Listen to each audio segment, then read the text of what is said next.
Assalamualaikum warahmatullahi wabarakatuh. Perkenalkan, nama saya Jidan Akun Ramadan dari KPI 2C dengan NIM 125.129.0101. Di sini saya akan membahas sebuah tema yang sangat krusial di era informasi sekarang, yaitu kebenaran dalam ilmu komunikasi dan etika. Mengapa ini penting? Karena komunikasi bukan sekedar bicara, tetapi tentang bagaimana pesan tersebut bisa dipertanggungjawabkan secara ilmiah dan secara moral.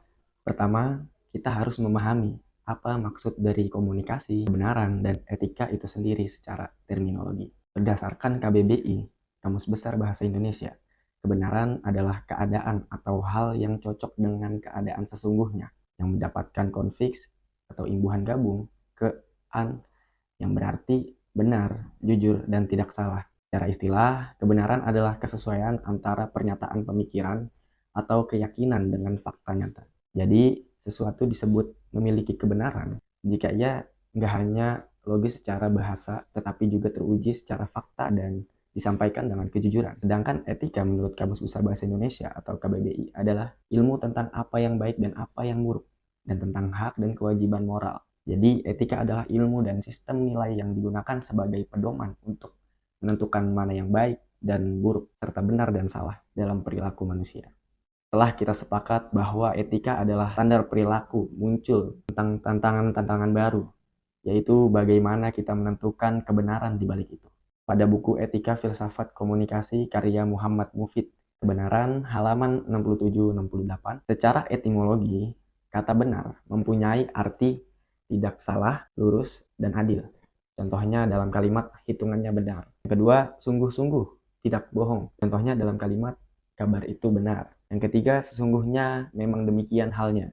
Contohnya dalam kalimat benar, ia tidak bersalah, tetapi ia terlibat perbuatan ini. Yang keempat, sangat sekali. Contohnya dalam kalimat enak benar mangga ini. Sedangkan secara epistemologi, pengertian kebenaran dapat dilihat dari berbagai teori mengenai kebenaran. Sedangkan komunikasi merujuk pada buku Ajar Etika Filsafat Komunikasi karya Anggita Lestari. Secara etimologi, komunikasi berasal dari bahasa Latin communicatus, yang berarti berbagi atau menjadi milik bersama. Jika kita merujuk pada Webster's New Collegiate Dictionary, komunikasi adalah proses pertukaran informasi melalui sistem lambang, tanda, dan tingkah laku di antara individu.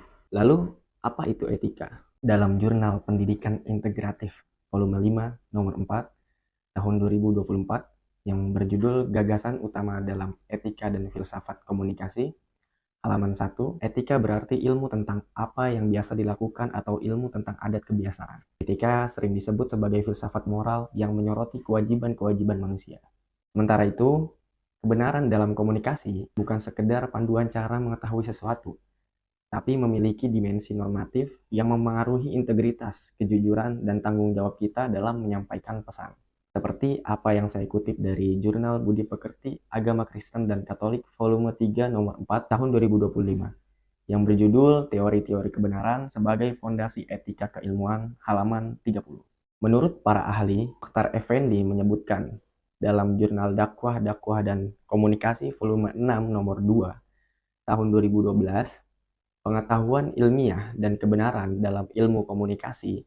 Kebenaran ilmiah dicapai jika memenuhi standar ilmu sosial yang menjadikan manusia sebagai objek studinya. Yang kedua, menurut Hardiarso dalam Jurnal Komunikasi dan Media volume 1 nomor 1 tahun 2020 yang berjudul Etika Komunikasi Visual, Pencarian Kebenaran dalam Pemahaman Antara yang Dilihat dan yang Dipikirkan. Halaman 67. Etika komunikasi adalah pencarian kebenaran antara apa yang dilihat secara visual dan apa yang dipikirkan secara rasional. Menurut Kraft, dalam Jurnal Pendidikan Integratif volume 5 nomor 4 tahun 2024 yang berjudul Gagasan Utama dalam Etika dan Filsafat Komunikasi, halaman 1, menekankan etika sebagai aturan hidup yang diwariskan untuk menjaga moralitas. Menurut Profesor Onung Ucana Effendi dalam e-booknya Ilmu Komunikasi, Teori dan Praktek, halaman 11, komunikasi adalah proses penyampaian pikiran atau perasaan untuk mengubah sikap atau pendapat orang lain. Mengutip e-book Etika Komunikasi, sebuah paradigma integratif karya Rifma Gulam Zaljat, halaman 16, Johannessen menegaskan bahwa komunikasi adalah pilihan sadar yang memiliki konsekuensi moral. Kenapa kebenaran dan etika ini sangat penting? Yang pertama, dalam ilmu komunikasi dan informasi dan transaksi elektronik karya Dr. Geofakta Rozali MIKOM dan kawan-kawan, halaman 250. Pentingnya kebenaran dan etika adalah untuk melindungi hak masyarakat dalam memperoleh informasi yang benar. Berdasarkan regulasi ITE, informasi elektronik harus dapat dipertanggungjawabkan kebenarannya agar tidak melanggar hak moral dan ekonomi orang lain. Etika di sini berfungsi sebagai pelindung agar kebebasan berpendapat tidak berubah menjadi penyebaran berita bohong atau ujaran kebencian. Dalam buku pengantar ilmu komunikasi karya Niputu Sinta Dewi, MIKOM dan kawan-kawan, halaman 2-3, sebagai syarat efektivitas komunikasi. Dalam buku pengantar ilmu komunikasi, ditekankan bahwa komunikasi yang efektif sangat bergantung pada kredibilitas sumber dan kejelasan pesan. Pentingnya etika adalah untuk memastikan komunikator memiliki integritas, sehingga pesan yang disampaikan tidak hanya sampai secara teknis, tapi juga diterima sebagai sebuah kebenaran oleh komunikan. Lalu apa aja sih contohnya? Bagaimana implementasinya dalam kehidupan nyata? Ada beberapa contoh-contohnya.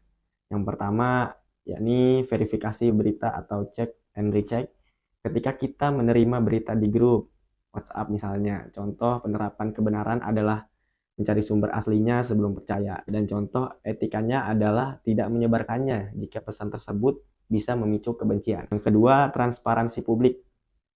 Ketika seorang pejabat publik misalnya yang mengakui kesalahan kata dalam pidatonya atau kebenaran dia dan meminta maaf dengan tutur kata yang santun, yaitu etikanya.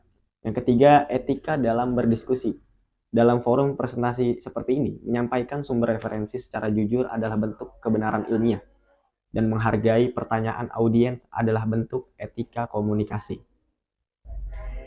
Sebagai kesimpulan, komunikasi yang efektif bukan hanya soal pesan yang sampai, tapi pesan yang benar dan disampaikan dengan cara yang benar.